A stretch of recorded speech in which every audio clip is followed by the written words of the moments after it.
Blog Talk Radio.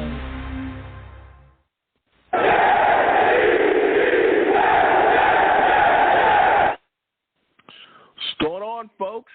It's your boy Long Beach Joe, and I am back at it again.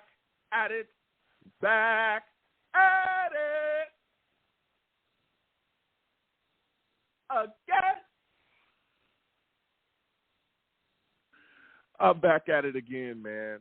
Listen, we got quite a bit to discuss. The New York Jets have been doing a lot of things, man, making a lot of moves. We're going to be recapping the Jets' recent victory against the Giants, okay, in preseason. We're also going to be talking about Jets roster cuts as well.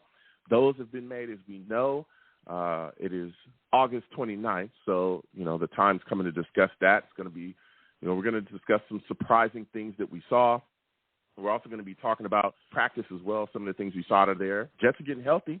We're going to be discussing some players that we saw there. So before I get into it, listen, I'm the man of the people. I'm here for the people. Let me shamelessly promote my Facebook page. Everyone go on Facebook, search The Long Beach Joe Show. Like that page. My content's up there. Go ahead and give a listen. Message me. I'll message you right back. I love going back and forth with you folks about this football team. Also, leave me some feedback. I love hearing about what you folks think I do here on the Long Beach Joe Show. I truly appreciate it. A lot of people like hearing from your boy, okay? I'm just up here going crazy, all right? I'm a Jets fanatic, and I'm out of my mind, all right? So you can also catch your boy on Twitter as well, okay, at The Long Beach Joe, at The Long Beach Joe on Twitter, all right? Follow the show's page there. I'll follow you right back. Talk to me. I go back and forth. I talk to people about all kinds of things, especially the New York Jets, right? We have those discussions. I'm also, okay, on iTunes as well. Go on over to iTunes, type in The Long Beach Joe Show, The Long Beach Joe Show on iTunes, okay? Subscribe to the podcast as well, and give your boy a 5-star rating and leave me some feedback on iTunes as well. I appreciate everyone that does that, all right? I also want to take the time, again, to thank everyone that listens to me from overseas. I truly appreciate y'all, all right? Germany, Australia, people listen to me from the middle, UK, Ireland. Man, kind of wild. Little old me, you know what I'm saying? So I want to thank y'all from overseas. Again, I want to thank everybody that listens to me, period. But, it's always crazy to hear about, my folks from overseas listening to me, and they hit me up. All right? So I want to thank y'all as well. Please keep checking me out. Again, 5-star rating on iTunes, and leave me some thoughts about my show. Leave me some feedback as well. It's greatly appreciated. It helps the show get out there. I am also, for those of you that do not know, on YouTube as well. Okay? Sometimes people stumble onto the show, and they say, whoa, Joe, we like the show. We love the takes. We didn't know that you streamed it live. And I say, yeah, baby. That's what I do. We live on YouTube, okay? All right? Go on over to YouTube, type in Long Beach Joe Jets, Long Beach Joe Jets on YouTube, okay? Subscribe to the channel, hit that notification bell so when I post content, you'll be in the know. Also give the stream a thumbs up, share it across your social media with your friends and your family. A lot of people don't know that, especially the ladies. When they see me, they go, whoa, Joe, we like the text, we like the show. We didn't know you look so good. You're very handsome. I tell you, thank you, ladies. All right, thank you. I appreciate you, all right? And just know, when you come over here, okay, when you come over to the YouTube side of things and join your boy on Long Beach Joe Jets, all right, when you do that, you're going to run into these people. My chat, I call them the savages, man. You want to know why? Because they're savage.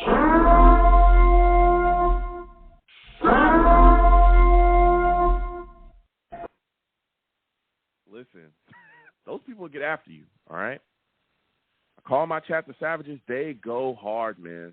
Don't play around. If they don't like your take, if they don't like what you bring into the table, they're going to let you know for sure. For sure, they're going to let you know what time it is. Salutes to all the savages, Mr. Magic, King Lowski, always good to see you in here as well. Val salutes. Lines are hot. Lines are open again, 515-602-9639. We're going to get to everybody tonight. Trust, okay? We're going to get into these topics because we got to talk about the New York Jets. But again, 515-602-9639. 602-9639 is the number.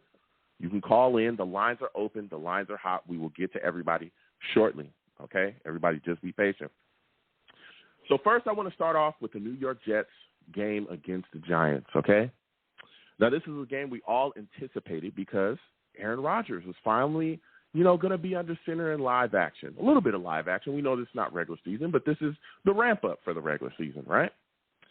So we were all excited to see what was going to happen, and boy, oh boy, did we get, a good look at Aaron Rodgers. I thought he looked good.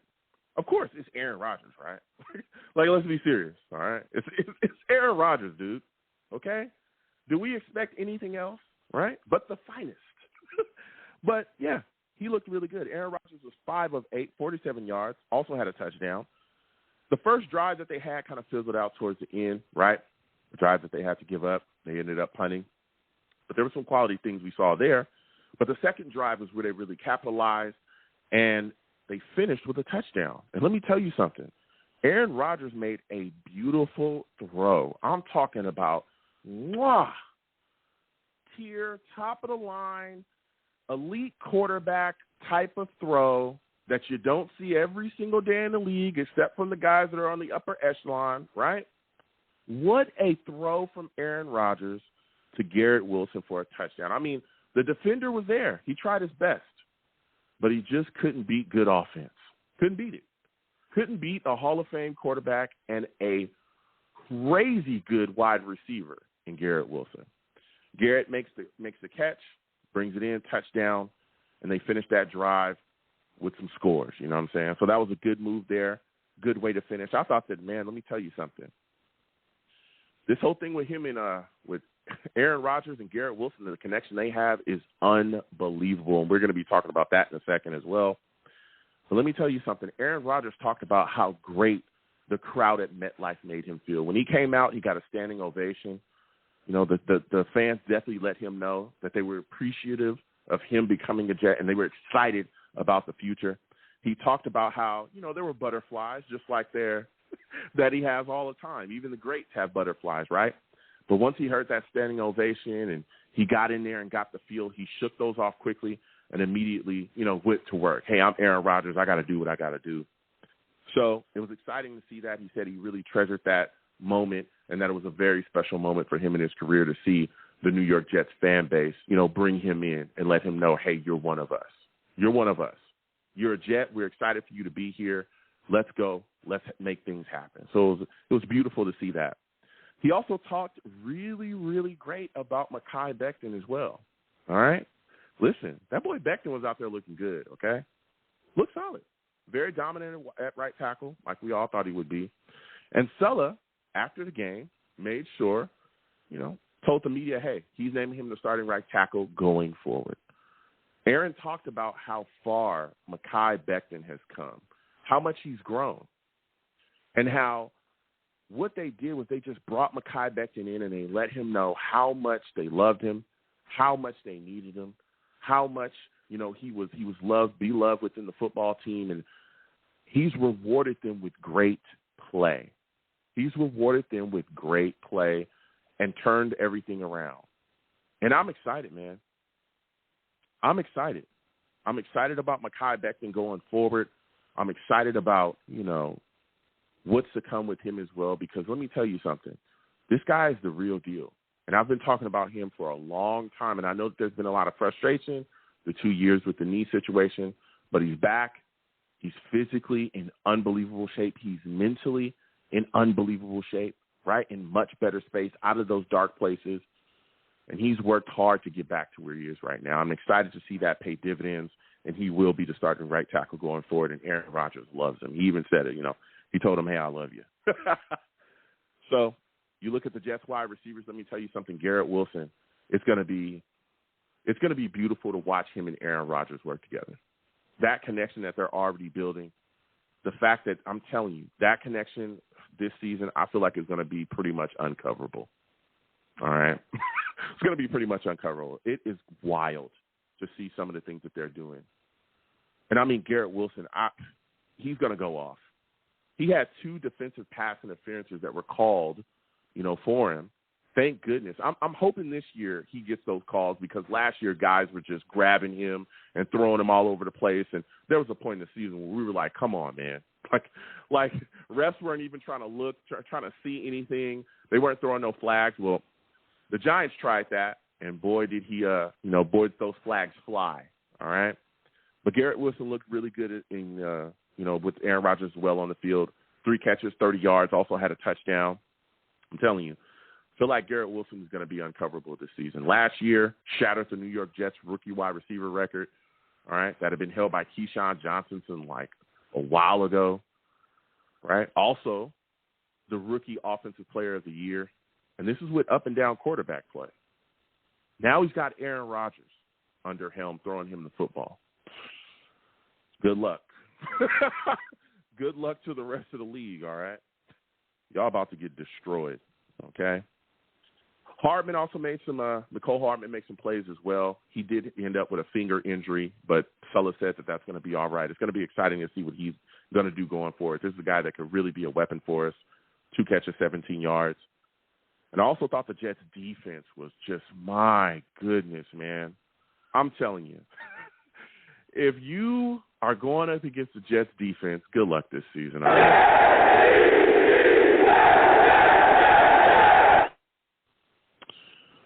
Let me tell y'all something, man. That dude, Jermaine Johnson, is playing with such conviction and such physicality. I'm scared for y'all, okay? I'm glad he's on my team.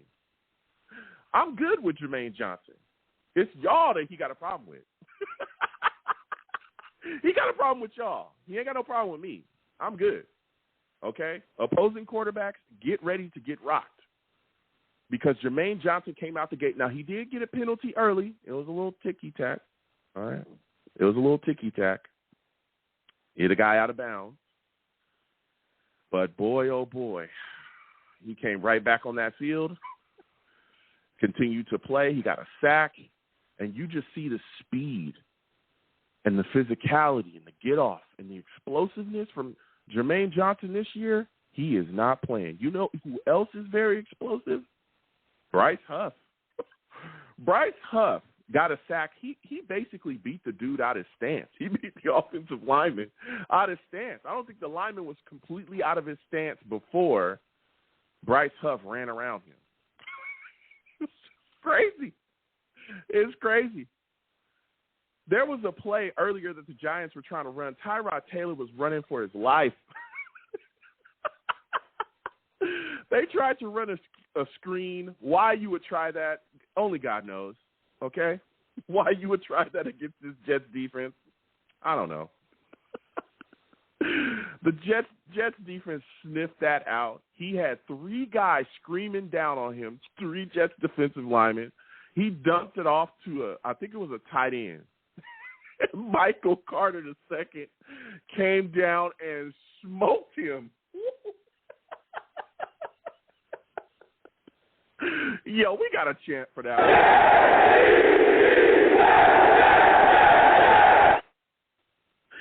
Yo, Michael Carter II. Tell you he hit that man with everything that he had in him, destroyed him, and planted him. This is not a joke. This is not a joke. Nothing's a game here. When you're playing against the Jets defense, you are in a fight for your life. I want you to understand that. If you don't understand that, I want you to understand that.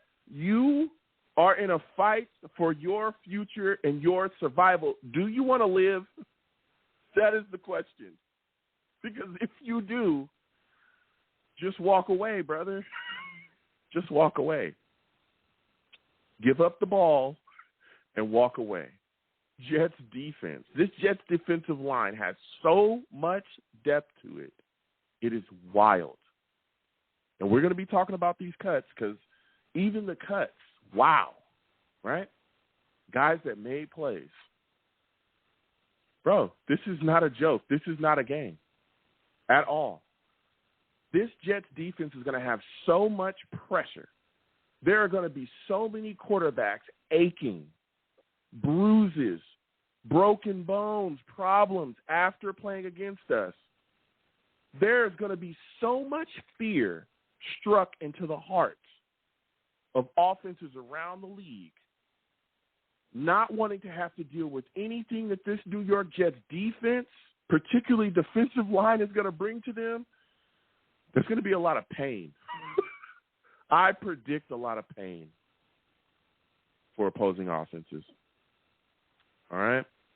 They were also shutting down run plays as well. Spencer was in there. My goodness, Solomon Thomas. And I'm not just talking about shutting them down. I'm talking about tackles for loss. I'm talking about the quarterback literally is handing the ball off to the running back. And then, pow, he gets his head taken right off after you hand the ball off. It was wild. This Jets defensive front is going to eat you alive. They tried to test Sauce as well with Hyatt, and Sauce passed that test. Boy got nothing. He's knocking away footballs. Keep on trying to test Sauce. Keep on trying it. And you're going to get lost in the sauce. You're going to get lost. Man, this Jets defense is not a game. Not a game at all. All right? So they looked really good as well. A lot of things moving and shaking here. Of course, I'm going to get to these cuts. We'll get to the lines in just a second. 515-602-9639. 515-602-9639 is number. Call in. I'm telling you, that preseason game was a good watch. Really enjoyed what I saw. Was really excited from what the Jets offense with Aaron Rodgers under helm showed. And again, it's about building that momentum. That was one of the things that I talked about. A lot of people were against Aaron Rodgers going out there. A lot of people were against us putting starters out there. And I think Mike Tomlin said this recently. He said, hey, I don't know how to box without sparring. You got to go out there and get your guys out there. Start shaking off the rust, getting in motion, getting that real, football mode. And I feel like the New York Jets did that. And, again, the offense were able to, strive, overcome some things, get a score, and the defense just continues to look dominant. Now, as we talk about these cuts, we're going to have to speed through some of the names, all right? But the New York Jets, of course, had to get some guys, let some guys go. We know that this is how it works, and it sucks, but we got to get down to the 53. All right. So quickly, we're going to go over some names. Okay. Tim Boyle was released.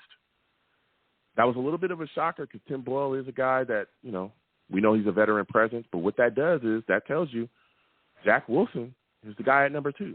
Now, again, keep in mind there's reports moving and shaking as well that a lot of these guys that are here, there's a lot of roster gymnastics. They may be brought back on the active roster. Also, there's some guys that could also get stashed on the practice squad as well that they're looking to make happen too. Nick Bawden as well, to me, was a guy I was a little shocked when I heard he was released, but there's talks that he'll be back on the active roster. Again, there's some roster gymnastics. Travis Dye was released as well. Bam Knight was released. I wasn't as shocked about this as other people because, again, Michael Carter, Dalvin Cook, Izzy, and then you got Breece Hall. We'll talk about Breece Hall in a second. It's looking like he's going to be ready for week 1. Alex Erickson was also released as well. Jerome Kapp, T.J. Luther, Malik Taylor, a young guy putting things together. Keep in mind, those are the wide receivers that were let go. Jason Brownlee, looking like he's made the roster. He's been told he's made the roster. Xavier Gibson made the roster. Irvin Charles was also at practice today. It looks like he's going to be on the roster as well. That's more wide receivers than we thought the New York Jets were going to keep. But, again, there's still things moving and shaking. But that is exciting to hear. We're getting young guys a chance here. E.J. Jenkins as well, released. Zach Kuntz is also released as well. Of course, I talked about that. That was a guy that I thought would be released. But he's a guy I think the New York Jets can end up snagging on the practice squad. Tyson Colin as well. Chris Glazer, Grant Hermans, Brett Lang, Adam Pankey, Greg Sinnat, Deslin Andre, another guy that was making plays along the New York Jets defensive line in the preseason. Bruce Hector. Man, this is a guy that is unbelievable. It sucks. I talked to people. We did a show, and I was telling people, hey, this Jets defensive line cut is going to be tough. It's going to be tough because there's so many good guys along this defensive line. Hector was one of the guys we let go. Holmes as well we saw make plays. Tanzil Smart as well was let go. He was released too. Tanzil Smart, Hector, Andre, these are all guys we constantly heard about making plays. We constantly watch make plays throughout the preseason on the New York Jets defense, and they get released. maybe we can grab some of these guys, get them back. But I'm telling you, some of these guys are going to go to teams. Our defensive line depth was crazy. Spencer as well, another guy I talked about that made plays. Peta Tampaniu as well. Claudin Cheris, Samuel Ivetoin, Caleb Johnson, Nick Virgil. Jared Bernard Converse was put on the PUP list. Okay? He's put on the PUP list, so I think he's going to be missing for at least 4 days. Trey Dean was also waived as well. Now, Trey Dean, it's crazy to me because Trey Dean is a guy that I think is just, man, what a safety. He's done a lot of great things. He was playing really good throughout the preseason. I personally thought that he had a better preseason than Ashton Davis, me personally. But Ashton Davis makes the cut again. Trey Dean's out. We'll see what happens going forward with him. He's a guy I'm hoping the New York Jets are able to stash on that practice squad. All right? Brandon Echols as well. We know he's dealing with a suspension. We know that as well. Brandon Echols actually had a pick 6, recently too. Craig James is also released. Derek Langford has been waived. Nehemiah Shelton waived. Marquise Waters, Moreland as well, the cornerback. He's on IR. He's going to be waived as well, which is crazy. A lot of people spoke about him. Thomas Morstead, though, was a big shocker to a lot. He was released too. But according to reports, he's going to be back on the New York Jets roster, okay? They're dealing with some roster gymnastics, and they're going to try to find some way to get him back. Again, Morstead is a guy, great punter. We saw him doing some great things. He's a veteran. He's been in the league for so long. It's insane, right? So we'll see what happens again. I think he even put out something on the social media telling everybody, hey, relax. We'll figure things out and we'll be back. So we're going to see him back to the roster. But I'm telling you, this is, especially the defensive line cuts are tough. Man, oh, man. So many guys. Hector, Smart, Spencer. It's very, very interesting. Again, a lot of things are moving and shaking still because this is a live show. So, there's people out there that may, guys may get signed, somewhere else quickly. We may be still moving and shaking, acquiring guys. It's a live show, so this thing is still fluid. So we'll be talking about that as well as the show continues. But the New York Jets also had practice today. This is the final thing we're going to talk about before I get to the lines. Again, 515-602-9639. 515-602-9639 is the number. Call in. We're taking all callers. Give me 1 minute. Now, the Jets had a practice today. Everybody showed up. Guys were out there doing their thing. But I tell you what, the New York Jets are getting healthy, all right? Listen, Carl Lawson was out there practicing today. There was a lot of uncertainty on whether he'd be ready for week 1. A lot of uncertainty. It's looking like he's going to be ready to go. Brees was out there as well. Let me tell you something. Robert Saleh spoke about Brees Hall, and he said Brees Hall and Dalvin Cook, we know that Dalvin Cook's still dealing, coming back from that shoulder situation. He said that Brees Hall and Dalvin Cook are on pace to be ready for the start of the season. Whoa, let me tell you.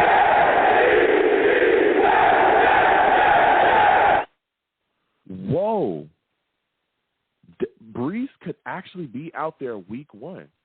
That's such a long way from what we thought was going to happen, right? There was a lot of talk about Brees Hall possibly, missing the first half of the season. A lot of people were saying, hey, let's sit him down until week 5, week 6, past that.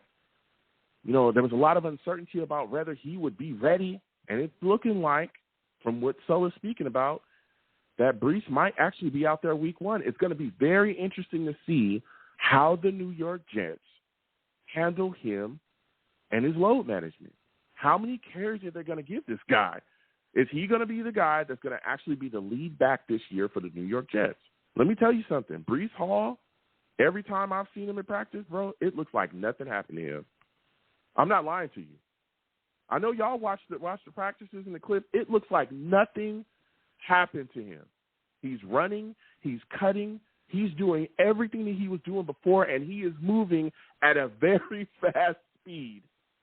He looks like the same old Brees Hall. So it's going to be very interesting. See how they manage him coming back from the ACL. But those are the cuts and the practices. So we're going to get to the lines because I want to talk to the people. 515-602-9639. 9639 is the number. Call in. I am taking all callers, okay? First caller I'm going to get to is my guy, King Lowski. Coming directly to King Lowski. King Lowski salutes. Before we let even King even talk, listen, King. King is a savage.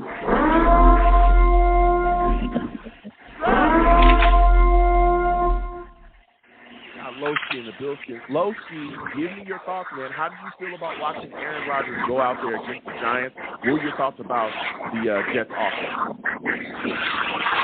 Long Beach Joe, baby. It's a beautiful day to be a Jet fan. If you wasn't excited about that beeline throw to Garrett Wilson, I don't know what to tell you. I don't think you're a real Jet fan. But let me say this, man. It's a great day to be a Jet fan because when you was talking about running back, we kept one running back out of our division in Jonathan Taylor. Good luck, Dolphins, Fish fans. Y'all don't have JT. So I want to say that first and foremost. But as far as the preseason game, that's everything I expected, Long Beach Joe. That's everything I expected. Aaron Rodgers, it was just getting his legs under him. That's all it was. I knew from the start what it was going to be, baby. It was a beautiful throw. It was a beautiful drive. But when come week one, we're going to make Buffalo so one-dimensional because now they don't have Von Miller, okay? We don't have to worry about him coming off the edge. We're going to run that ball down Buffalo throw all game, just like we did when they came to New York the first time. So I'm not worried about nothing, baby. I know the offense is going to be throwing. Yeah, listen, I'm telling you, Aaron Rodgers looked good. And, again, that throw that he made to Garrett Wilson in the end zone was insane to me. And the catch by Garrett was phenomenal. I mean, right? Finally, we have an offense. Damn. Like, finally, we have somebody that can get the ball, okay, and put it where it needs to be so guys can make plays, right? Wow. So my further question for you, give me your thoughts, man. Jets made cuts today. What was the most surprising cut of the day for you? My most surprising cut was Malik Taylor. I thought he did a good job. But, you know, Trey Dean was another surprise. But Malik Taylor, I thought he did a decent enough job to make the roster. But I understand that wide receiving room, everybody was worried about it. If Garrett go down, hey, man, I think we have a nice wide receiving room that could take us far. And on top of that, we got a Hall of Fame quarterback that makes any wide receiver look great. So as far as the wide receivers, man, I'm not really worried, man. The cut, we had to get the best 53, but I want to speak to this, Long Beach, though. Think about where our franchise is now, to where we had to cut about 20 to 30 good players. That speaks volumes to our organization today. It speaks volumes, man, and I'm loving it. Joey D, keep doing your thing, man, because you making our franchise look real, real good. Absolutely. Listen, Lowski, I'm going to let you go because I got to slide off. Next time I have a show, I want to hear from you, all right? Yes, sir. All the time, Long Beach, Joe. You be safe, baby. Absolutely.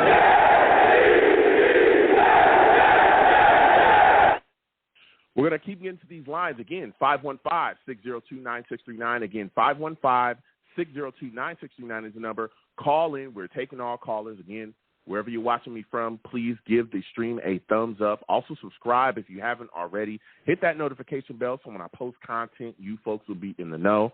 Also, share it across your social media with your friends and your family. It's greatly appreciated. To my new callers, when you call in, please make sure you have a good connection when you call in. Also, know there's no cursing allowed on my show, okay? You curse, I'll get you out of here fast. I'm talking fast. Faster than we got Jamal Adams.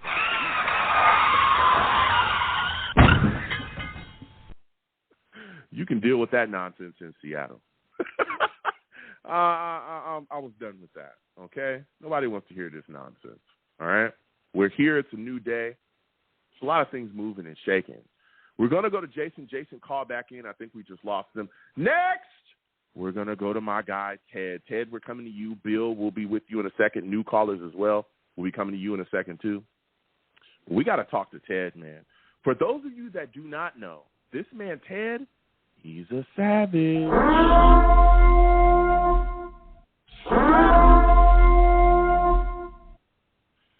Ted salutes is quite a bit of things going on around here with the New York Jets. We got a lot of stuff happening, things moving, things shaking. I want to start with the Jets' preseason victory over the Giants. What was your thoughts about Aaron Rodgers going out there in that Jets uniform? How'd you feel about seeing that, man?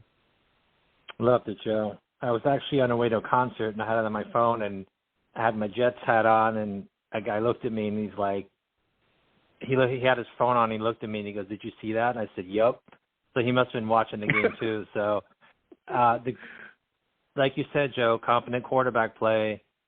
He knew Wilson and Rodgers both knew where they were going with the ball. And the greatest thing about Garrett is Garrett never put his hands up until the absolute last second to get snatch the ball. He's such a great receiver, and he's only going to get better, especially with the kind of quarterback that Rodgers is.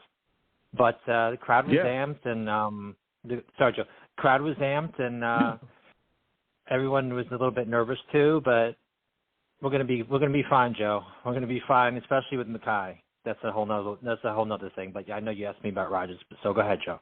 No, yeah. Listen, that connection between Aaron Rodgers and Garrett Wilson is going to be fun to watch this season. And you got to think, like, we already knew that Garrett Wilson was a real legitimate weapon. We've known that. But think about how much more deadly he becomes when he has a quarterback that can get him the football with pinpoint accuracy. It's going to be wild. It's going to be, I'm telling you, it's like he's going to be pretty much uncoverable. We're already seeing the Giants corners were grabbing him. He was getting flagged. There are going to be so many corners that he is going to roast this upcoming season. It's going to be wild. Look at what he was able to do last season with up and down quarterback play. I mean, it was so struggle out there at quarterback, from dealing with Zach Wilson to, Mike White was solid, but then he got his rib cracked, and we all know that greatly affected his play. We could literally see it. And then you go back to Zach Wilson. It's like this guy was all over the place, but still was able to break 1,000 yards, shatter the New York Jets rookie receiving record, still was the, rookie offensive player of the year, still did all that stuff. Now he's got a future Hall of Famer that still is at the top of his game, that's still elite. Now he's got that guy throwing to him. It is going to be wild. But I want to go to what you were speaking to as well, Mekhi Becton. Listen, after the game, Aaron Rodgers spoke about Mekhi Becton glowingly. We also had Sulla talk about how he's the right tackle going forward. Give me your thoughts about Mekhi Becton and the step that he's taken forward. Joe, I said it about a month ago that Mekhi has to kind of be quiet and grind, and if he's going to be anything on this team or have a good future, he's going to have to kind of let his play speak for itself and not be so Twitterish, go on Twitter and say I'm a left tackle and all that stuff. And he did it. And I got to give kudos to the guy. The guy came in. I saw him do a press conference in a tank top, and the guy's ripped for 370 or whatever he is. The guy's ripped.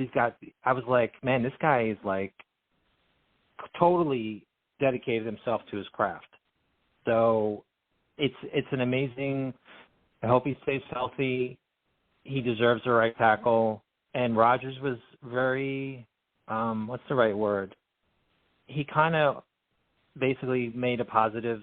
He tried to be positive to Mekhi in order to kind of get him back into the flow of the game and basically say, hey, Mekhi, you're going to have to maybe take. Mekhi said in his press conference today, he said, I sort of had to take a step back to go forward. He had to say, hey, man, I want to be on the field. I love playing. No matter what happened, this is what I got to do, and he did it. So, Joe, our offensive line. If you go, I hate to be. I'm sorry, I'm a little scatterbrained here, but if you go back and listen to Lincoln Tomlinson, Joe, if you go back to Lincoln Tomlinson after the Giant game. I don't know if you caught it, but he was interviewed after the game, and he said, how do you think, the reporter asked Laken Tomlinson, how do you think the line's going to be? And Laken Tomlinson was giggling and the reporter's like, well, that sounds like a confident thing. He's like, at the end of it, he's like, we're going to be one of the top offensive lines in the league. He flat out said it. He didn't want to say it, but he kept laughing about it. Yeah. So it was just a funny thing. Joe, listen, this guy's doing it, Dwayne Brown. For this team. Yeah, it is. Yep. Dwayne Brown also has spoken glowingly about Mekhi Becton as well. He said that Mekhi has the tools and everything that it takes to be one of the best we've ever seen at the position. Wow. Like one of those guys. And again, we've seen it. And, that this is a guy that's a veteran, that's been around the league, that's done his thing in the league as well. That's nothing, light to say. And we all know that Mekhi is extremely talented and has it. Boy, oh boy, he's motivated as well. He talked about his child. He's talked about that in his past, his child being his guiding light and how he's going to prove to people what time it is this upcoming year. Man, good luck to any defensive end or tackle or whoever chooses to mess with Mekhi this year, because you're going to get destroyed. Now, talking about getting destroyed, the New York Jets defense, period, is just rolling through people, okay? All throughout preseason, they were just putting it on, but especially in this Giants game, it looked crazy. Give me your thoughts about what you saw from Jermaine Johnson and Huff and just all of the pain that was doled out against the Giants. Yeah, Joe, that's without Carl Lawson, and like you said in the beginning, wait till he's supposed to be ready for first week too. So, and I know that guy will be motivated. He's seen Jermaine balling, so he's like, hey, he's probably like, hey man, I gotta step it up now. Jermaine came in motivated. He slid in the draft a little, and I think in a way he's like, knows he's better than that. A lot of teams passed on him. I think it's kind of a chip on his shoulder. He came in with a chip anyway. He's that kind of player. You could see it. You could see with his attitude and things. But he's coming heavier, just as quick, better technique, stronger, sort of like Michael Clemens. I think they really kind of transformed their bodies, and kind of did maybe more of the weightlifting kind of stuff and got a little bigger. But, Joe, wait till this defense gets some turnovers. I mean, if we can go in there and start swatting the ball and not worry so much about sacks, and you got Quinnen, the forgotten man now, Quinnen. You don't hear much about Quinnen because he hasn't played a lot. But you got Quinnen in the middle, and you have all these edge players that can funnel these quarterbacks and make them move, or they may not even have a chance to move. This kind of defense, they could be all over them in 3 seconds. That's how you get turnovers, Joe. You get the quarterback strip sacks and tackles for losses and picks, and Joe, it's gonna be great. We have no glaring weakness on this team. As long as we're healthy, we're one of the most dangerous teams in the league, Joe. Not even close. We're one of the most dangerous teams in the league. Yep. Yeah. Listen, I'll tell you. You talked about getting those turnovers. That pressure is going to create those turnovers because quarterbacks are not going to have much time to make a decision. Either you get the ball out or get your head taken off. That's the only answer. The level of physicality that we are playing with now, how this defensive front is coming out, I mean, they are playing like just rabid dogs. Like they're just hungry. You can see it. You see these offensive linemen just get overwhelmed, and then it's nothing but Jets jerseys, and everybody else is laying on the ground or trying to recover. It is wild. It is wild, and I can't see it again. We know this is preseason, but these are starting offensive lines that our backups were going against, and they were dominating them. These aren't guys that are like from nowhere. No, these are starting lines that they were eating up. So my next question for you, there was some cuts today. We got to get down to that 53. A lot of guys got moved. A lot of guys moving around, got released. Give me your thoughts about what was the most surprising player that was released to you. I don't think any of them were that surprising, Joe. Really? Okay. Yeah, because you weren't surprised by Trey Dean? Yeah, a little bit. A little bit on that one. Okay. A little bit on Trey Dean, Joe. A little bit on Trey Dean. But we have so many young players like Gibson and just players that a lot of our players that we cut are going to get picked up. I could tell you right away. We have a lot of depth that we had to cut, fortunately. We had to cut a lot of players, maybe we didn't, but Bam Knight, I mean, confirmed, but players that can fill in. So, hey, Joe, I say on the receiver front. Say it again. You kind of broke up a little bit. Sorry, Joe. On the wide receiver group, I think we should stay with what we have. A lot of people are talking about adding somebody like Cole Beasley or somebody. I think we should go with the youth movement until further notice and just Gibson. You know what Gibson reminds me of, Joe? Tyler Lockett of Seattle. He came in as a punt returner, and he developed into a wide receiver. You know, he was kind of just a straight punt returner. I think he can be that kind of player. You know, he can be a Jameson Crowder or, you know, obviously a Berrios, because Berrios couldn't catch or field punts. You know, at the end, he lost everything. Go ahead, Joe. I'm right there with you. I'm right there with you, Ted. I look at the situation. I was telling people that even just last week. We were speaking about a lot of people wanted to bring wide receivers in, make a trade, even with Corey Davis retiring. And I said, look, I like the guys we have here. I like these young guys. Gibson, you know, I like what he brings to the table. Again, you know, he had a little shaky start to the game with a drop, but, you know, really got into the mode. I think he had 79 yards, 7 catches. Things are looking good for him. And, again, he gives us some return ability as well.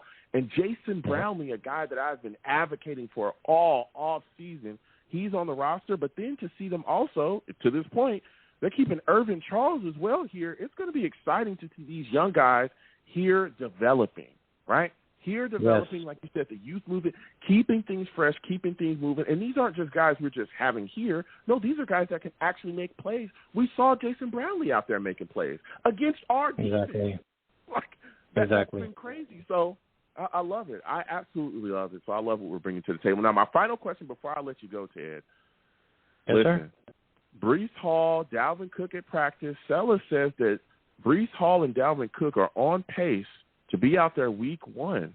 How do you think they're going to handle Breece going forward?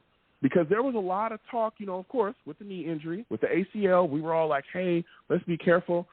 And ever since he came back off the PUP, he has looked tremendous. Do you think the New York Jets should just off the bat just go ahead, give him the carries, make him the lead back like nothing ever happened? Maybe you shouldn't ask me that question, Joe, because I talked about Ethan Mekhi-Becton into the season and not giving him a lot of reps, so I was definitely wrong about that one. But Breece, and just keep, man. That guy's a beast. I would definitely use that. I would definitely ease Breece Hall. Dalvin Cook may not be completely game fit. I mean, he will be, but he won't be. You know what I mean? Until he plays the real whole game. Maybe Breece ease him in 10 touches a game, see how he feels. He seems to be healthy. You have Izzy and you have, Michael Carter. Michael Carter's a decent back. Yep. Maybe he can do, also, it depends on our schedule. What doing? What kind of game philosophy do we have against Buffalo the first week? What kind of so another thing, Joe, we can do anything we want on offense. We could run, we could spread them out. Our tight ends can actually be tight ends, Joe. They don't have to block every down for Zach Wilson. These tight ends, Joe, are going to be explosive. It could even be the kid from Ohio State because they've played much. He was hurt last year, and now they said he's ready to go. So this tight end is going to be a scary thing. That's another reason why we shouldn't get another receiver, Joe. Yeah, I'm telling you, it's going to be cool. Yeah, and that's exactly what I said as well, especially with how much Nathaniel Hackett likes to use the tight end position and Aaron Rodgers likes to hit those guys in stride as well. Listen, Ted, you have brought some heat. I got to slide off. I got other callers. Sir. You have yourself a good one, all right, my friend? Absolutely. We're going to keep on getting to these calls again. 515-602-9639. 515-602-9639 is the number. Call in. We're taking all callers. Chris, hopefully you call back. We're going to get to my guy, Bill. We're going to go to Bill, Jason, Jake. Hold on a second. We'll come to you guys in just a second. Salutes, Bill. I want to thank you for calling in tonight. It's always good to speak with you. Listen, I'm getting straight down to business with you. Aaron Rodgers looked amazing against the Giants, in my personal opinion. What are your thoughts on it? I haven't had one complaint since the Giant game on, including I mean, how could you complain? He purposely threw the ball out of bounds, didn't get hurt, did what he had to do to time up, get used to the thing, and then just gave you that little taste with that pass in the corner where our receiver doesn't even put up his hands in a millisecond. I played tennis. Yeah. I know how quick things happen sports-wise. For him to not put his hand up so the defensive back doesn't know the ball's coming instinctually is such an – it's like he has a half a second to think that. You understand? And for Rodgers to just literally curve the ball in, it's just like telling you, oh, just so you know, League, if you think this little vanilla offense I did is the game, let me just show you just a taste of what you got coming for you. How are they going to defend the Jets? And I got one number for you to think about on how they're. You know, you're asking about the rotation on the running backs. It's not a question of health, since all of the running backs are talented. Just like the defensive line and the other positions, the number is called 17. This is no longer in the National Football League a sprint. It's a marathon. We're going to need them rotated so that come November, December, and January in postseason, we're going to be just as fresh as we are now. We don't need for them to be the lead back. We're going to spread that ball out. You can give it to any one of those backs when they're running behind Becton and on that line with AVT there. Forget it. They're going to break tackles. And then how are they going to defend? How can you double Wilson when you have that kind of running game? How are you going to do it? But Buffalo couldn't stop us when they had a better defense last year. How are they going to stop that running game come in 2 weeks? Yeah. It's going to be, I mean, literally. And he's just, think about the play action passes, the little flares over the middle. You cover Wilson, and all of a sudden you got Hall on a little seam route down the middle. I mean, it's just, I've become convinced. I told you when I spoke to you last week, it's a monster team. And just think about the depth on the wide receiver. I wanted Charles to make the team, too. I was worried that Gibson was good. I didn't want to see any of these guys go. Seriously. I mean, I saw them throughout. I mean, wait a second. These guys are good. And Charles is built like a – I mean, he's huge. And I think Rodgers had an influence on that. And I think they asked Rodgers, do you want us to get us a receiver? I think he advocated for those guys. And that's why they're on the team.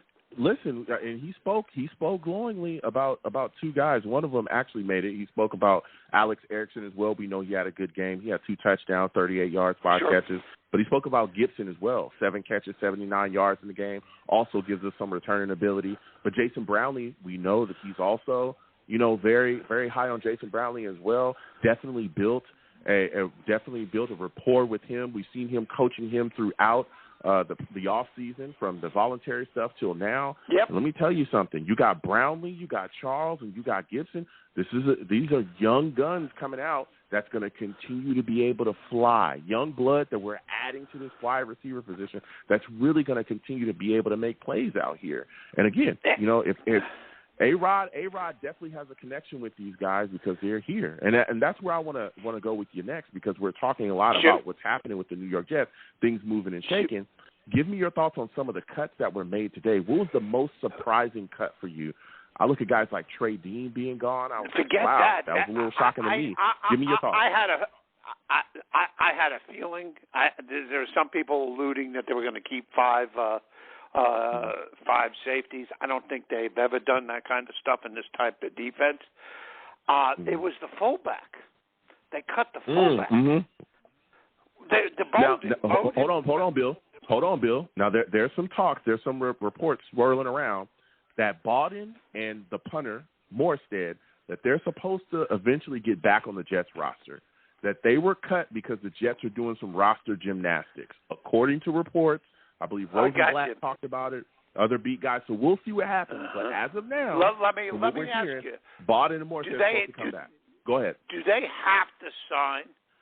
In other words, when they're cut, because maybe Douglas told them, they made a deal with them, they want to be back on the team. They can always, we're going to pay you whatever it is. Do they have, if they're picked, do they have to sign with the team that picks them, or can they turn it down? Well, Morstead doesn't. He's not eligible for waivers. I know that Morstead's not eligible for waivers at all. So he's just out there. What does that mean? What does that mean? That means he can sign. That means he can sign wherever. Like I think it's players that have been in the league for over 4 years, I believe, are eligible once they are cut. If they're let go with more than 4 seasons, I think they become free agents immediately. So that's what it is. Oh, so there's no waiver. In other words, there's no waiver. They're not restricted by a waiver. No, and that's the same thing with the fullback. The fullback too. Mm-hmm. Right? So does that mean I believe so. So does that mean I believe. Yeah, Bawden's been in the league for like 5 or 6 years. Yeah, he's been in the league for 5 or 6 years. So it's a thing with both. So of them. there's a strategic. Yeah. Does that mean maybe that helps them be able to put one of those wide receivers on the practice squad? Because you can then once the roster is firm, you can transfer your roster people to the practice squad. That might be what they're doing, Bill. This is great. In other words, this is great roster management. Go ahead. Yeah, no, and I like the idea that they're not trading for some. I don't want to spend money on one of these veterans. Give up draft capital. Mm-hmm. We've got a set of veteran receivers. We've got Hardman. We've got Lazard. We've got the guy he has from Green Bay. He's got his connections, and we have the tight ends. Now, the other thing, just think about this, Joe. What they're doing on how they're tuning it up. You know what I imagine? I like the job Salah's doing on how he's getting this team. He knows how to run a Super Bowl team. Mm-hmm. He did it in San Francisco, which means he's doing it like people train horses, where they're making sure they're giving them enough work to get ready, but not injuring them. You notice the Giants have a slew of injuries heading into the season. We're now totally healthy. Listen, I mean, literally, there's not an injury on the team. Even Izzy's coming back. He's a full participant in practice, right? So now we've got all. Yeah, right. And I guarantee you, they balanced out Dwayne Brown. They're going to have him at full peak. By the time he gets in, he'll be ready to go on Sunday. Look what they've done with Becton, who, by the way, I'm a songwriter. I'm writing some of his quotes down. He's a very wise young man. We want to give him a break. For him to come into this league and go through these injuries for 2 years, for him to come back out as a young man with just had a baby, I think he's a very good moral character. Look what he's done. He's worked himself back. He's a team player. I mean, you got to kind of give him a break. That's a rough thing for an athlete to go through. And 2 injuries in a row at that age, 23, you know what I mean? Where maybe his whole career is shot. I mean, that's a big thing. And listen, Bill. Go ahead. Bill. You are bringing the fire, and everything that you are saying is correct, especially a lot of the things that you talk about. I'm telling you, a lot of people not listening to me. Mekhi Becton is going to destroy these people this upcoming season. He truly is. I'm so hyped. But listen, Bill, I got to slide off. Hey, I got to slide off. I got other callers, my friend. Playing beside I'll let you finish up. That AVT. Just look at that. Look at the holes for every one of those running backs. They're all going to eat. I can't wait. By the way, on passing, get the other callers. This is a wonderful thing you created here, because a lot of these people get obsessed about the negatives, and I'm telling you, if you can find a negative, I want you to make it the topic of the next program. I can't figure it out. Listen, Bill, I want to thank you. Thank you for your kind words, and thank you for calling in. You have yourself a good one.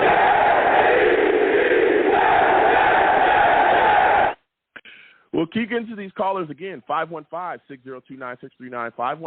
515-602-9639 is number. Call in again. Please give the stream, a thumbs up. Subscribe to the platform if you haven't already, and hit that notification bell so when I post content, you'll be in the know. Also, share the stream across your social media with your friends and your family. I greatly appreciate when y'all do that. Man, so many things happening with the New York Jets right now. Like I said, players that have over 4 years are just free agents. Players under 4 years are going on waivers.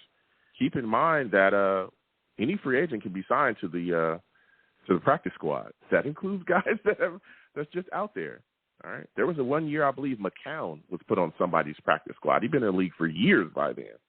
All right. So the New York Jets have a lot of options, and there's a lot of people talking about surprise roster cuts. I'm surprised that we have not talked about Tim Boyle being a surprise roster cut. The cut of Tim Boyle screams that we believe in Zach Wilson as the number 2 quarterback. Nobody's talking about that tonight. I'm a little shocked because I thought that this was going to be the year that Zach Wilson was going to be put in bubble wrap. That's just a thought of Long Beach Joe, but I'll keep talking because we got a show, all right? And this is a heck of a show. 515-602-9639, 515-602-9639 is the number. Call in. I am taking all callers. Next, I am going to my guy, Jason. Jason, I'm coming directly to you. Val, Chris will be coming to you next. Other callers as well online. Hold on. We'll get to everybody's trust. Be patient, but we got to get to Jason. Listen, before we even let Jason say anything, just know this man, Jason, he's a savage.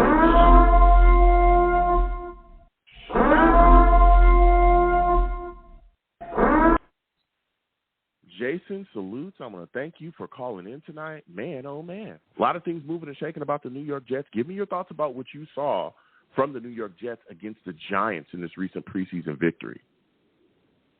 Man. That game was amazing, man. Seeing Rodgers out there and be able to move the ball and be able to put it where only the receiver can get it. That touchdown throw was just so amazing. The Jets has never had that kind of quarterback in quite some time. So just to see that and see how well this defense, every team that's going to go against us, they're going to hate us. We're going to be physical. We're going to hit hard, and we're going to make everyone whine and wish they never played us. Yeah, listen, that's a fact. The way that this defense is playing, boy, oh boy. Good luck. I just keep telling people good luck, man, because Jermaine Johnson is playing like a man that is out to prove that he is not to be messed with, all right? He is playing with a level of physicality, explosiveness, and just downright meanness. He's just downright mean. He will punish you. And he has shown multiple quarterbacks that he is out to punish you. He is not just out to play around. No, he is out to decapitate you. Okay? You are playing for your life. I keep telling people, you play against the Jets defense, you're playing to live. I pray you survive, because those guys are tough. But give me your thoughts about what you saw from Aaron Rodgers and his connection with Garrett Wilson, man. Isn't that going to be a beautiful thing to watch as we continue go into this season? Oh, yeah, man. It was beautiful watching that, man. And we could tell. We saw it. The Giants could not stop it. They had to have that repeat with penalties because they could not stop the connection. It's going to be something special with those two, man. I can't wait for the season. The season hasn't gotten here quick enough, man. But with those two, and then with Bryce and David, I'm waiting for the season to begin. Let's get ready. Let's get ready to rumble. Yeah, that's a fact. Now, as we continue to talk about the Jets offense, there was cuts, and there was a lot of talk, before these cuts about the New York Jets wide receiver position. Of course, we talked about Garrett Wilson, Mecole Hardman, Alan Lazard. We knew that Corey Davis walked away. He's just recently retired, and we were like, man, we got a spot open. We would think they're going to keep 5. It's looked like they're keeping a lot more than 5 to this point. Of course, Randall Cobb is here as well. Give me your thoughts about Jason Brownlee, Xavier Gibson, and Irvin Charles to this point making the Jets roster. Are you shocked that we kept those 3 young guys? I was expecting to probably get the Gibson, and I was expecting 2, but that 3, that shocked me. I thought we were going to bring in veteran, and then maybe we will have 1 or maybe 2, but to have all 3, that just shows the confidence the team has in his receivers and how great they've made plays and how great they showed the coaches and Aaron Rodgers that they can come out here and play. I can't wait to see them help us win and see them how they develop into the season. Yeah, It's going to be exciting to watch. Now, as we continue to talk about these cuts, what was the most surprising cut to you? Because I thought that Trey Dean was on pace to possibly make the team. He didn't. Ashton Davis is still here. We'll see what happens going forward with that. There were other guys that were cut as well that people were shocked about. What was the most surprising cut to you? Well, first I want to say the Dean. It wasn't a surprise because Davis he was his pick. So according to GM wants to Joe Douglas stay with his. Yeah, I wanted to stay with his picks, but the one that I got the most surprised was the fullback, man. I thought he was going to stay here because he was so active with us in his offseason and in OTAs and in this preseason. Like, it seems like they were going to use him very much, and to see him to get cut, that to me was the most shocking because now it's going to be wondering to see who they put at fullback back there then. Yeah, I mean, there's a lot of talk about Bawden and Thomas Morstead as well coming back to the roster, and that the Jets, just released him and let him. I'm not going to say that they let him know because I don't know if that's against the rules in the NFL, and I don't want to speak out of turn, but I will say that I believe the New York Jets are very interested in bringing them back to the roster. And that there's some roster gymnastics. So that's what's being reported. There's some roster gymnastics, and the New York Jets are very interested in bringing those guys back. So I expect them to be back on the Jets roster. But, again, we'll see what happens going forward. Now, give me your final thoughts on this, Jason, because there's been a lot of things going on. It seems like Breece Hall, from what Robert Saleh said, like he's going to be ready to go week 1. How do you think the New York Jets should handle him in this first game? Because there was a lot of talk that he shouldn't even be on the field until week 4 or 5 at one point. A lot of people were thinking. What are your thoughts about how they should handle him? Should they just give him, the full load, full carries like he's the lead back, or do you want to see them kind of, ease him back into the situation? What would you do if you were the New York Jets staff? Well, to be honest, I wanted them to slow him down a bit. I want them because for us, we're trying to go to a Super Bowl, so this could be this we're playing to play that. So for this year, I want them to ease him in, and hopefully they do that with Dalvin Cook with him. I'm hoping they split the carries between Dalvin and Breece, split the carries, and then work him more and more and more into it until he's fully ready and to be ready to play. Yeah. All the way. Yeah, I mean, we'll see what happens. Again, Dalvin Cook, is supposed to be back as well. We know he's, coming off that shoulder surgery.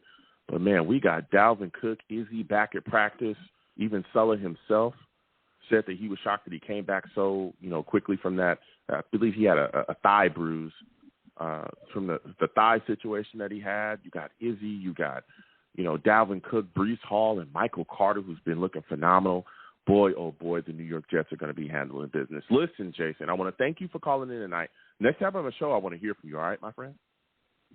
All right, man. Shut up. Let's go. See week 1. Can't wait. That's what I'm talking about.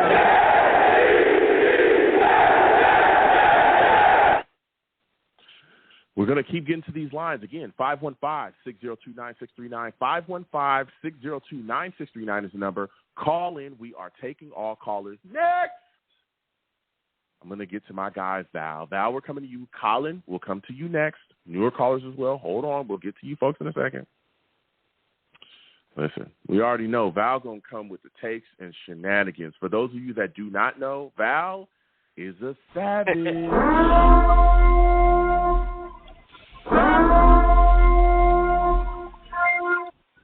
Now, Val, all right, you be trolling on here, okay? And yo, Val gets me into some stuff because that's why he be laughing, because he don't have to deal with it. I'm the guy that has to deal with the trolling, okay? With the trolling, with everybody being upset. The comment about the defense you made before you slid off last time, you're trying to let me hear it. I say, listen. Hey, I didn't start that. I didn't start that, I'm just saying. You didn't. But, I just tell people it is what it is. Savage. You know what I'm saying? It is what it is. But We're gonna get into this, man. I want to talk to you about the Giants game. Aaron Rodgers, I thought, was phenomenal. His connection with Garrett Wilson is going to be one to really marvel at and watch this season. Give me your thoughts about what you saw about Aaron Rodgers, what you saw from Aaron Rodgers out there under center, finally, in real game action with the New York Jets. Man, oh man, we finally had command. We finally had a quarterback that took command. Everybody looked sharp. Everybody looked ready. The first drive was a little shaky because of the penalty, of course, Randall Cobb. Mm-hmm. He felt like he was back in 2014 with the big block and stuff like that with the wide receiver. Even Aaron Rodgers had to get on him about that. But, hey, you gotta send a message sometimes, and we definitely send a message. He cooked that guy, too. And he cooked him. Oh, yeah, he definitely did. That would have been beautiful back in 2014. But, that would have been beautiful. Go ahead. It's not good. It's not legal now. Go ahead. It's not legal now, but that was beautiful, though. Nope. Good timing. Yeah. But, yeah, I say the second drive, man. It was beautiful. The ball felt like it was flowing. See, this is the thing that we wanted to see. We wanted to see how the timing was between him and Garrett Wilson. Oh, my God. The chemistry looks so beautiful. It looks beautiful. Boy. It's going to be very dangerous for that defense, whoever's going against us, and I'm glad it's finally on point. And this is a testament of the training camp and everybody getting aligned with each other, and everybody know what the number one goal is to get that Super Bowl. So, everybody's been on the top of their game and stuff, so I'm loving it. And a pass. I don't know if you want to get to that right now, but it's up to you. Go ahead. Yeah, go ahead. Oh, go ahead. Oh, man. I had to look at that pass for a couple of times, man, because when was the last time we seen somebody on a Jets uniform throw a type of pass like that? I just wanted to I'm just like, oh, man, is this really happening right now? Like, we really found our quarterback, man. I mean, even though it's going to be a small window, but I'm enjoying every second of this because I'm taking this all in because that was a beautiful pass. Yeah. Great reception by Garrett Wilson. He definitely did his thing. And, man, that is a player that is going to take another step for sure because he's going to be killing it this year for sure. Yep. Yeah. Val, I want to go to the defense with you, man. I am a person that's looking at what's happening here with our defensive front, and I've told people I am praying for any quarterback that's going up against the New York Jets defense because you could end up losing your life. You truly could. Because Bryce Huff is beating guys out of his stance. Jermaine Johnson is playing like he wants to absolutely decapitate you. Carl Lawson's coming back into the fold. He's healthy. Quentin Williams is out there stuffing things, shutting things down. Solomon Thomas, a guy, he's using the veteran savvy. He's locking things down, too. We're seeing them get big tackles for loss. I mean, my God, what are you supposed to do? There's nothing you can do. Any decision you make is going to be the wrong decision because of how the Jets defense is looking. Give me your thoughts about how ferocious defensively we've looked so far, man. No. Listen, man, I hear what you're saying. Listen, Tyrod Taylor looked very comfortable. That defense was so terrible, man. Like, it was horrific, man. But here we go. Here we go with the trolling. Here we go. This is what I talk about with the trolling. Here we go. All he does is troll. That's it. That's all he does. Man. He's never going to let up. Nah, all jokes aside, man. Our defensive line is looking very dominant. Man, it's like they couldn't even run the ball. They couldn't even pass it. I don't even know why people be trying to test Sauce Gardner out for no reason because, listen, Sauce Gardner is going to definitely kill it this year. And, a lot of people try to test out the sauce, and you're going to get sauced. It just happens like that. And I'm just happy that he's on our team, so we don't have to deal with that on the other side. So we finally found our lockdown cornerback. I'm just happy that Jermaine Johnson looked like he's going to have an outstanding year because, he had a down year last year. But now he's going to have more time to actually show himself. And, Carl Lawson, I don't know what's going on with that back situation, but, hey, take your time because, listen, Bryce Huff, he ain't. I mean, not Bryce Hall, but Bryce Hall. Bryce Huff. He's looking like he's not. Bryce Hall. Yeah, he's looking like he's not trying to take no time off. He's looking like he's trying to get that new contract for sure because he's going for it, and he's somehow, some way. He's not the big. He doesn't look too tall. He doesn't have the strongest reach, but he will get to that quarterback somehow, some way. And I love that. So definitely. And we didn't even really see Will McDonald like that. So, oh man, we just have so much pieces on that dominant defense. And whew, I feel bad for whoever's going to be going against us. And I'm glad that we had this at this time, around this time and stuff, because we have a tough schedule. And I think this defense is definitely ready for it. Let's go. Yeah. I'm loving it. Listen, Val, you're bringing the heat. And this is my final question. Colin Chris will be coming to you next. It's my final question for you, man. Give me the most surprising cut, that you saw. We're getting down to the 53. A lot of people were upset that Trey Dean is not on the roster. There's been, moving and shaking elsewhere. Some people were upset about Moreland not making it. Some people were upset about different guys getting moved and shaken. I was a little shocked by Tim Boyle being let go. Nobody's been talking about that, but I'm a little shocked about him being let go because that puts Zach Wilson directly into the line of fire. Knock on wood if something were to happen. So give me your thoughts about the situation. What was the most surprising cut to you? I mean, it was that smart, man. Like I said, I was really watching him and stuff, and he looked like he was gonna really, he looked like he was really dominant as well too. Hopefully, he could, come to the practice squad, but I'm pretty sure somebody's gonna pick him up, or like you're saying that they're gonna readjust, they're gonna do some magic around the roster and stuff like that. So it's not really official, but it's the 53 for right now as we see it. For the wide receivers, some of them, they definitely did their job. And Gibson, he definitely killed it. He looked like Crowder, man. He was looking like Crowder, like a young Crowder out there, man. I'm really loving it. I still feel like we should go out and get a number 2 wide receiver due to, this schedule being tough, and you don't want too much on Garrett Wilson or if any injury happens because this is the NFL. So I definitely want us to at least get another wide receiver. But other than that, man, we've been really good for sure. But and everybody's talking about the fullback position. I definitely think we should try to get that fullback as well back too, due to us actually going to run the ball a lot this year. Yeah. So I'm definitely happy about that. And also, I also want to say something else too, because I've been watching a lot of Undisputed and a lot of other people saying that, Aaron Rodgers is going to try to get that MVP season, or they saying that we're going to gas out and stuff. Listen, Aaron Rodgers doesn't really have to do too much. All he has to do is manage the game, and just he doesn't even have to throw for many yards, or we have the pieces to go around him. So the thing is, man, this defense is going to really help him a lot. So it's not even going to be too much pressure on him. My only concern is the postseason. I just want to – go ahead, Joe. No, go. Yeah, I don't mean to cut you off, but you're making such a great point.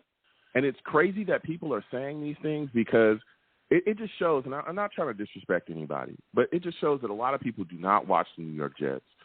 Listen, if Aaron Rodgers had been on the New York Jets last year, if he had been on the team, the Jets would have made a deep run in the playoffs, and you could argue that they would have been in the Super Bowl. This defense was unbelievable last season.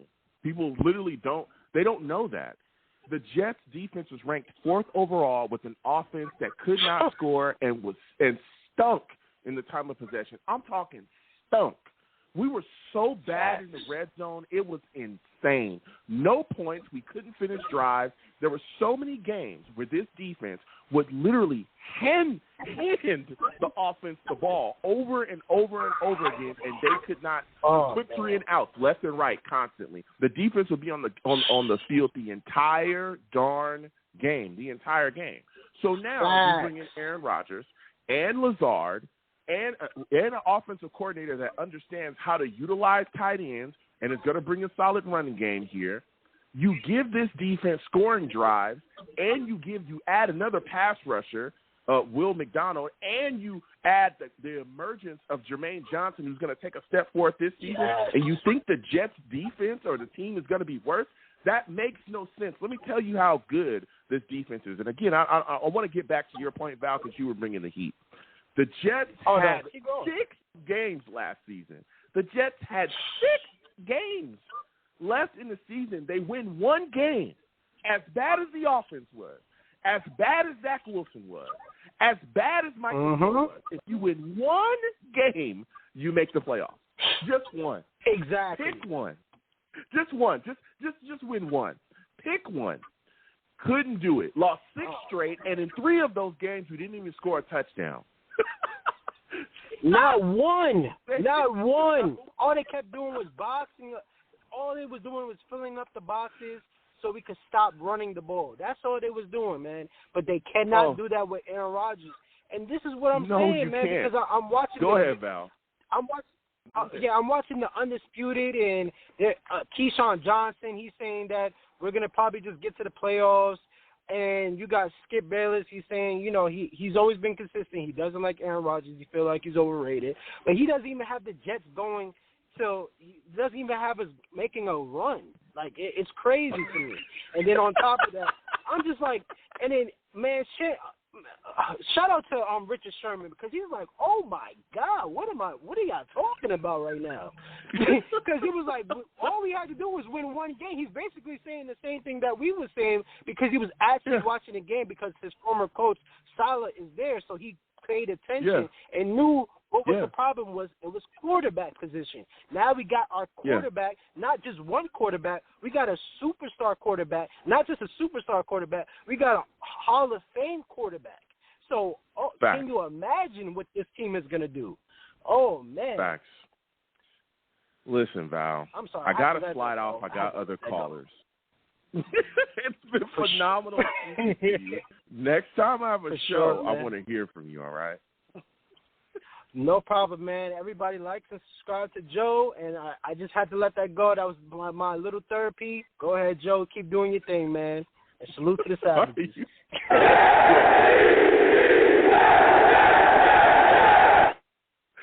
Listen, Val's going off. We have a lot of great callers on this show. I'm telling you, there's a lot of things going on. I don't know if people are watching this team. I really don't. But before we get back to the callers, we gotta salute Niger for the big donation. We gotta salute Niger for the big donation. Niger says, not sure if you remember me saying that I wasn't worried about Von Miller. I felt the Bills signed him to that so his health was going to be a concern. Anywho, Jets Super Bowl champion. Okay. He said the Jets Super Bowl champ. Salutes to him with a big donation. Yeah, Von Miller's going to be on. He's going to be on the pup. He's missing the first 4 games. Jets won't see him week 1. That's big because we know that Von Miller, that guy can still rush the passer, man. One of the best to ever do it. So he's going to be on the sidelines. That's going to be crazy. We'll be talking about that in future shows. We're going to keep getting to these lines again. 515-602-9639. 515-602-9639 is the number. Call in. We're taking all callers, okay? Please also give the stream a thumbs up. Subscribe if you haven't already. Share the stream across your social media with your friends and your family. All right? And I want to thank everybody, again, for watching you, boy, no matter where you watch me from. Next, we're going to go to my guy, Chris. Chris, we're coming to you. Colin will come to you next. We got to get to Chris. Salutes to Chris. I want to thank Chris for calling in, but before we let him go, listen, Chris, he's a savage.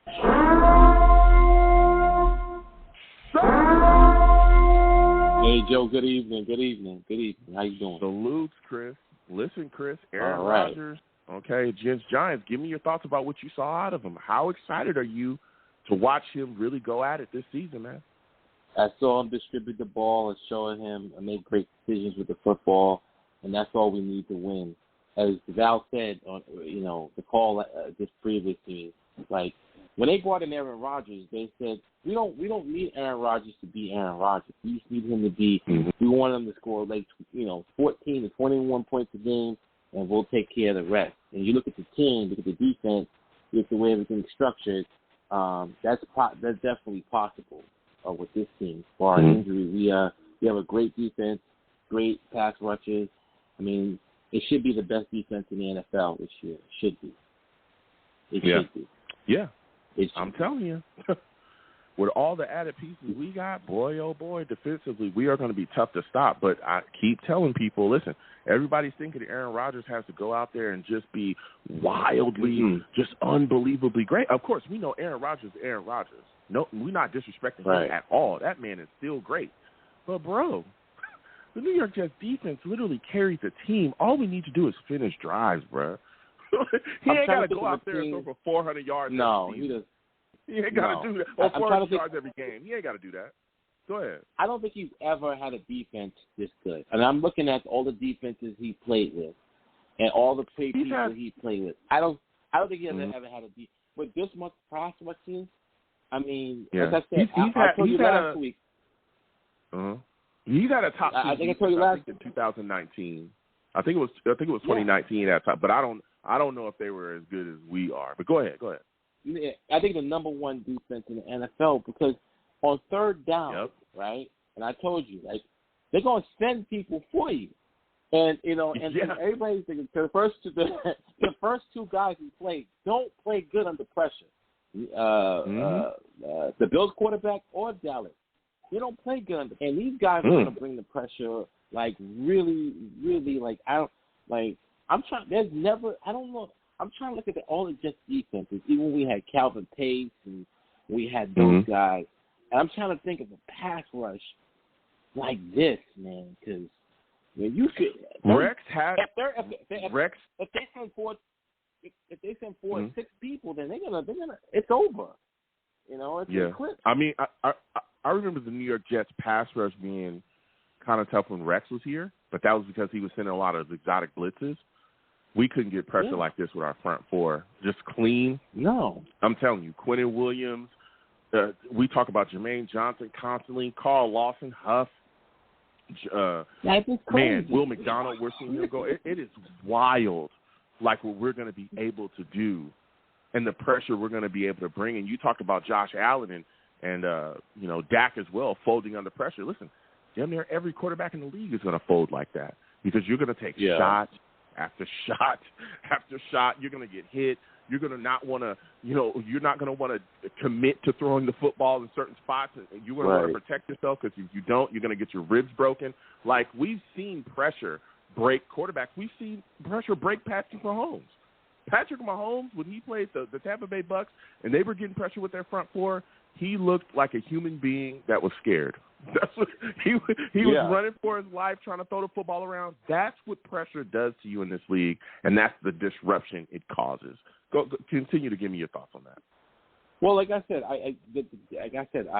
like what the previous call said, it's just when you have a defense like that, and it's the 21 or 14 points a game, it's going to keep you in every game, no matter who's playing. Yep. So if you just have Aaron Rodgers do a little bit of the most, it's like we got the best cornerback in the league. We have the best defensive tackle. You may have the best pass rusher. Jermaine Johnson is surprising me. I'm like, I know he was good, but I'm thinking like, man, this guy's on a mission. And I'll be like, I'm like, wow, somebody must have really gotten his ear in the offseason. And he's just a different guy, man. He's just a different guy, man. I just, I think when they drafted Will McDonough, he kind of took that personally. And I think he just went. He's just going nuts, man. Him and Bryce Huff, and you got Bryce Huff too. You got man, and you got it's going to be crazy. And then you got C.J. Mosley looking at the defense. You got, I mean, it's going to be a tough defense to score on. So I think the strength of our team is the defense, and the offense is going to be pretty good. So. Yeah. No, listen, the offense I expect to be phenomenal, but even we talk about this defensive line, we talk about those guys. A lot of people don't talk about Quentin Jefferson, who's another guy that can rush the passer from that defensive tackle spot. Al Wood, the work that he's going to do up front, shutting things down. Running. I'm telling you, it's going to get nasty. Look, and I get it. We talk about rushing the passer, but, boy, are we going to stonewall people's running games. Good luck. You're not going to run the ball against the Jets. You better find some other way. I'm interested to see Al Woods because Al Woods has been a guy that, they say, hey, Shannon, he's never really had an opportunity to rush the passer, like get in there. He's going to have some openings this year. So it's going to be interesting to see how well he does this year because a big guy like that, they're going to be double teaming Quentin. He's going to have one-on-ones and he's going to eat like crazy. So that's it's going to be wild. Somebody I'm looking for on my the Jets defense. You better. I just. But I guess what I want to talk to you about is this. What about me and you are probably the only people for the last 6 months have been talking about the emergence of Mekhi Becton. And I told everybody. Talk about it. That's where I was going next. I told everybody that this man was on a mission this year, and this man heard everything y'all said. Jets Nation. He said, we love him now, but he heard everything y'all said, everything, and he bring it on the field this year. You are going to see the emergence of the big ticket this year. Everybody's like, we're happy. We always wanted to see it. But he's going to make you eat crow. Guys like Boomer Esiason, all these other guys that were criticizing him, believe me. You're going to see another tape. He's happy, but you inside he's burning now. I'm telling you, right now. He's burning hot. And because he knows what you said. He knows what everybody says. He knows what people are saying about him. But me and you, probably the only one who says, hey, you may want to pick up that 50 extension. You may want to pick that extension up. And me and you should say, what's the prize? We're going to let him earn his money. Well, he's going to earn his money this year. I'm just going to tell you that. Ain't much guys getting around this guy. As you can see, guys are getting flipped around, thrown around, and that's not going to stop. When everybody's worried about Von Miller, I don't think Von Miller's going to get around Mekhi Becton this year, man. I think you're going to be just surprised at what this guy can do. Von Miller's a good guy, but Mekhi Becton this year is going to be Chris. He's going to be incredible.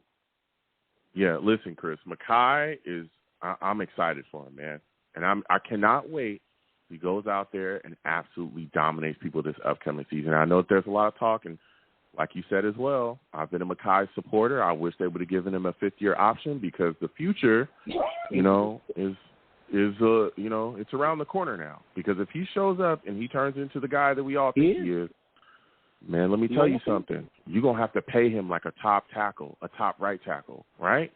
And not only that, there's going to be teams banging down his door because he's shown people that not only can he stay healthy, but that he can be a top right tackle that really is a top left tackle.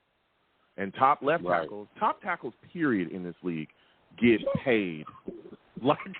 Get paid. That's why those guys barely really touch that. I'm telling you, the top guys get you have to have a good tackle in this league. If you really want to, you have to have one of those guys, and they get paid. So either you're going to pay him, right, which is going to be crazy. Keep in mind his relationship with the staff, Coach Sulla, the GM and stuff, has been rocky in the past. We know that, right? So that can come into play. Also, the offers could get crazy as well. Those are going to come into play. And you got to wonder what the future is with him if he balls out. And then even if you don't sign him, you got to franchise him, which is a lot of money. A lot of money, too. Yeah. It would have been easier to just give him that fifth-year option. But, oh, boy, I don't even want to talk about that, Chris. I don't even want to talk about that. Let's stay on the happy days. Okay, let's stay here. I mean, what more do you want from me? What more do you want from me? What more do you want from me? I'm trying to stay smooth here. Okay, we're happy, and I want to stay happy. Let's not go down that road. But it's going to be interesting to see what happens going forward with Mekhi Becton. My final question, before I let you go, Chris, Colin will be coming to you next. Give me the most surprising roster cut, man. People talking about Trey Dean. I personally, Trey Dean was surprising. I'm surprised that Ashton Davis is here yet again. And GVH in the chat had a great quote. Death and Ashton Davis making the team is guaranteed.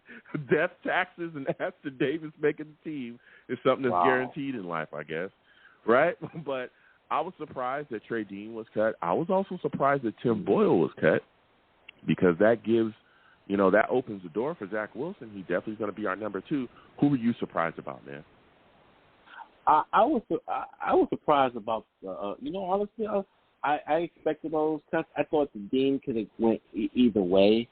But what I think is a surprise because the punter, I'm like, I was surprised. I'm saying, like, I mean, maybe they're going to do some roster flipping, but I was surprised. I'm like, we even haven't had a good punter in years, and I'm just like, why would you cut the punter? And that was a very shocking thing to me. And I know they're going to do some gymnastics with the thing, but at this time, man, can we just leave our punter the way it is and just be comfortable with that? I mean, I know he put out thing of relax, everybody, because everybody was flipping out today. I didn't tell you everything was flipping out. I'm like, what they cut the punter for? And I said, he said, relax. Like, they have to have a plan for that because I imagine that Joe Douglas is not that crazy, right, to be looking for a free agent punter, and you know what I'm saying, and because that's important. Listen, man. Listen. And again, I pay attention. This is YouTube, okay? There's people that could be listening, okay? This is just my personal thoughts. I'm not saying that this is what the Jets is doing. It's all alleged. Now, allegedly, right, Thomas Morstead being released, there's some roster gymnastics that need to happen that they're working out. He's not going to go on waivers because he's a guy that's clearly been in the league over 5 years. He immediately becomes a free agent.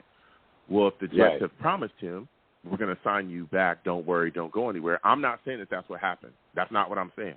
I'm not saying that. I'm just a fan, right? Just like you. Right. I'm not saying that that's what happened, but I'm saying that maybe, allegedly something like that could happen. So if something like that does happen and he just, sticks around, then he's going to be good because he's going to be back on the Jets roster.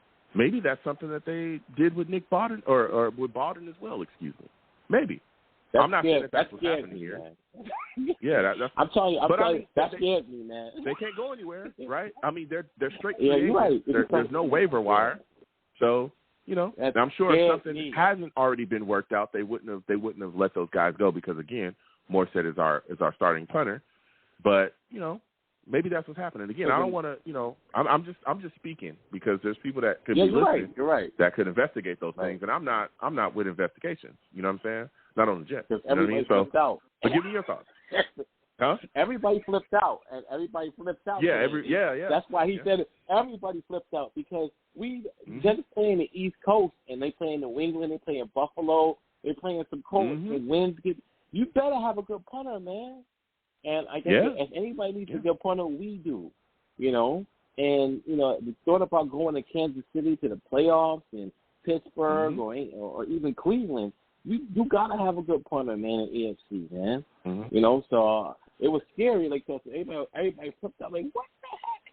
So that was the one that was freaking everybody out, including me. I'm just gonna be honest, because the punting game's been a circus. The last it's been a circus, man. It's been a circus. No, our special teams has been a circus. Our kicking has been a circus. Oh my goodness. Do you remember, what was that guy, Vedvik? Oh, my goodness. Yeah. Oh, brother, this guy stinks! I have never seen a guy so bad. I can't. My goodness, ever since we let Jason Myers go, it had been a mess at kicker, Chris. A mess. You remember it? Yeah. We had 6 kickers in and out. I think it was Costello. I remember McLaughlin, I think his name was. You know what? Every kicker before the current guy that we have, every kicker before Greg the Leg, you get plugged. You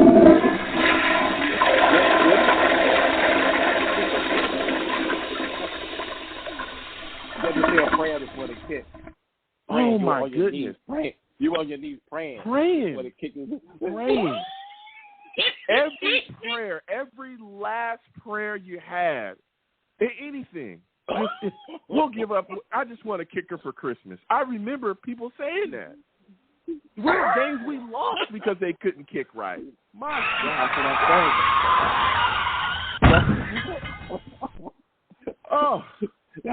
That's why everybody those were horrible times. Yeah, those were horrible freaking out times, because of that. Yeah. Whoa. All right, we got a good kicker now, so I'm glad that we we can be comfortable with that, but it was crazy, for a while. Those were tough times. It was like a lot of prayers. Chris. Like when you said the guy kicking the ball, he was like, He was like, please get the kick. Please kick it in. Please, just between the uprights, please. Man, they were kicking it everywhere else. Vedvik kicking it into the stands. He's kicking here. He's kicking there. It was ridiculous. Listen, Chris, I got to slide off. I got other calls. All right, brother. Next time I have a show, I want to hear from you, all right? All right. Listen, man. Colin, we were coming to you next, Colin. Call back in. Listen, this is crazy. The Jets special teams have come so far. Anybody remember how bad it used to be? Anybody? It was wild at one point. Before Greg got into the building, it was wild. It was crazy. So many kickers. Even before the punter, Braden Mann? My goodness. Braden Mann was up and down too. Glad we moved on from him. Jets are in a different spot, man. We're looking solid. Everything's looking well. And I'm excited about this football team. Whew. Got a lot of things moving and shaking, man. I'll tell you what, and I'm going to keep saying this. We talked a lot tonight about a lot of the guys, the final 53. Listen here. I am shocked that nobody talked about Tim Boyle. Tim Boyle being released opens the door for, clearly, Zach Wilson to be the number 2. Not only that, that also says how the New York Jets feel about Zach Wilson and his evolution so far. Nobody, and I'm surprised nobody's talking about it. Because what that says is they believe that, hey, if something were to happen and Aaron maybe needs to sit down for a game or 2 games, that Zach Wilson is going to be able to hold the boat, and we have full confidence in him to go out there and take care of business. And I'm kind of shocked because this was the year that he was supposed to be in bubble wrap. This was the reset year. Anybody remember that? This was the reset year that we all talked about. Sit him down. I don't ever want to see him. Put him in a closet somewhere and just make him watch tape of Aaron Rodgers over and over and over again. Sit him in there with the playbook, have him learn stuff. And I'm telling you, Zach Wilson this preseason has looked really solid. He had an up-and-down game in the last game against the Giants, but he's looked pretty solid this preseason. He's shown some real progress. So much so, he's that number 2 guy now. So I find it very, very interesting that no one's talking about Tim Boyle being gone. I find it very interesting. So, what a show. This was a hot one, all right? A lot of things moving and shaking, a lot of callers.